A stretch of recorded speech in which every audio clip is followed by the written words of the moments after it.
대형마트에 주차를 해놓고 장을 보고 왔습니다. 그런데 돌아와 보니 어떤 X가 내 소중한 차를 긁어놓고 뺑소니를 쳤습니다. 이거 보상 어떻게 할까요?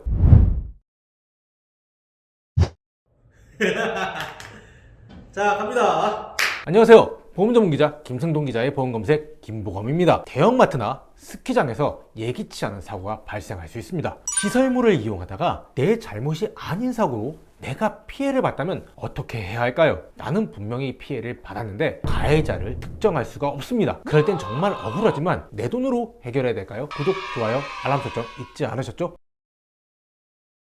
대형마트에 주차를 하고 식료품을 산 다음에 차로 돌아오니 누군가가 내 차를 엄청나게 긁어놓고 가버렸습니다. 이미 범인은 도주한 상태죠. 정말 화가 나는 상황입니다. 특히 아직 도색도 마르지 않은 새 차면 정말 더 짜증나죠. 우선 마트의 고객센터를 찾아갑니다. CCTV를 확인하자고 해야겠죠. 누가 내 소중한 차를 긁어놨는지 확인해야 보상을 받을 수 있습니다. 그래서 확인했더니 상대방 차가 긁고 가는 것은 확인이 되는데 해당 차량의 번호가 보이지가 않습니다. 마트 주차장에서 사고가 났다는 건 확실한데 그 범인이 누구인지 찾을 수가 없다는 거죠. 대형마트 측은 고객님 정말 억울하시겠지만 범인을 확인할 수가 없습니다. 저희가 더 도와드릴 게 없을 듯 합니다 라고 말하면서 돌아가라고 합니다. 이때 정말 돌아가야 될까요?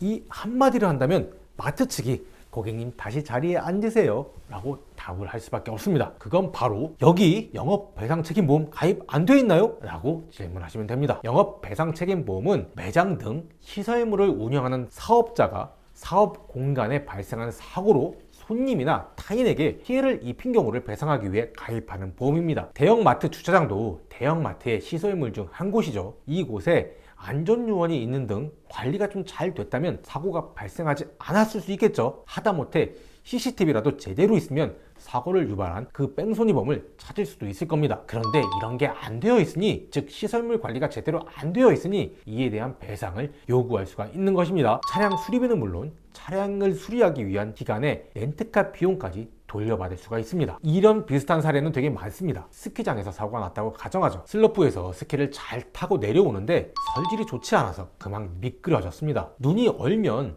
스키가 멈추질 않습니다. 그래서 슬로프를 뚫고 나가서 펜스를 벗어났고 펜스 밖에 나무와 부딪혔습니다. 이 사고로 팔이 부러졌다고 가정하죠. 몸도 아프고 여행도 망치고 정말 짜증나는 상황입니다. 의무실로 실려갔습니다. 다쳤으니 보상을 받아야겠죠. 하지만 그 스키장도 순순히 보상을 하겠다고 하지는 않을 겁니다. 그럼 어떻게 해야 된다고요? 여기 영업배상책임보험 가입 안 돼 있어요? 이 질문 한 가지로 부러진 팔을 치료하기 위한 비용은 물론 향후 치료비, 그리고 팔이 부러졌으니 입원하고 일을 못할 거 아니에요? 일 못해서 발생하는 손실인 일실수익액, 그리고 몸도 아프고 마음도 얼마나 아프겠어요. 이런 손해를 보상하기 위한 위자료까지 받을 수 있습니다. 앞서 얘기한 것처럼 자동차, 그러니까 재물의 피해를 본 것보다 사람의 피해를 보니까 훨씬 더 좀 다양하게 보상을 받을 수가 있습니다. 한번 제 사례를 말씀드려 볼까요? 저는 20대 때 대형 워터파크에 갔습니다. 거기에 커다란 슬라이드가 있었거든요. 슬라이드 위쪽에 머리를 그냥 팡 부딪혀서 엄청나게 피가 나는 사고가 있었습니다. 여기 흉터가 있어. 여기 있어.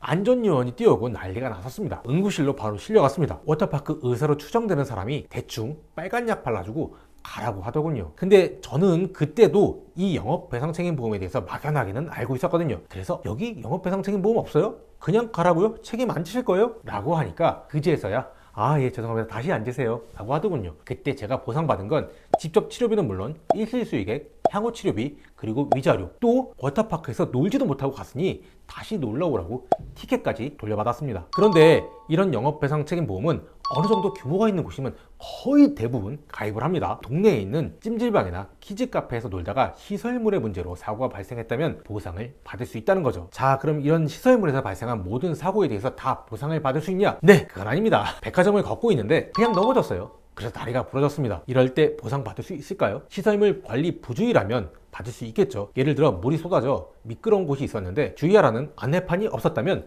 시설물 관리 부주의가 인정되겠죠. 이때는 보상을 받을 수 있습니다. 그런데 시설물에 대한 하자가 없는데 사고를 당했다면요? 그러면 시설물 관리에 대한 문제가 아니잖아요? 백화점은 보상하지 않습니다. 다시 스키장 얘기를 해볼까요? 사람이 타고 있지 않은 보드, 스노우보드만 혼자서 미끄러져 내려왔습니다. 이 스노우보드 무게가 한 5kg 정도 될 거예요. 혼자 내려오는 보드에 부딪혀서 다쳤다. 이 경우 스키장은 보상을 할까요? 아니요, 이 경우는 하지 않을 가능성이 굉장히 높습니다. 사람이 타고 있지 않은 스노우보드는 시설물이 아니기 때문입니다. 만약 스노우보드 주인을 찾는다면 그 보드 주인에게 책임을 물어야 합니다. 시설물에서 사고가 발생했을 때 어떻게 대응해야 하며 어떤 범위까지 보상을 받을 수 있는지 대충 감이 오시죠? 권리 위에 잠자는 자는 절대 보호받지 못합니다. 영업 배상 책임보험만 알아도 정말 많이 도움이 되겠죠? 저 김보검은 소비자분들이 현명하게 보험을 선택하고 활용할 수 있도록 보험업계의 주요 상품과 이슈에 대해서 알기 쉽게 정리해드립니다. 현명한 보험가입과 활용 방법에 대해 상담을 원하시거나 교육을 원하시는 분은 아래의 이메일로 문의주세요. 또 보험에 관련된 제보를 주시거나 궁금한 점이 있을 때도 저 김보검을 찾아주세요. 시청해주셔서 감사합니다.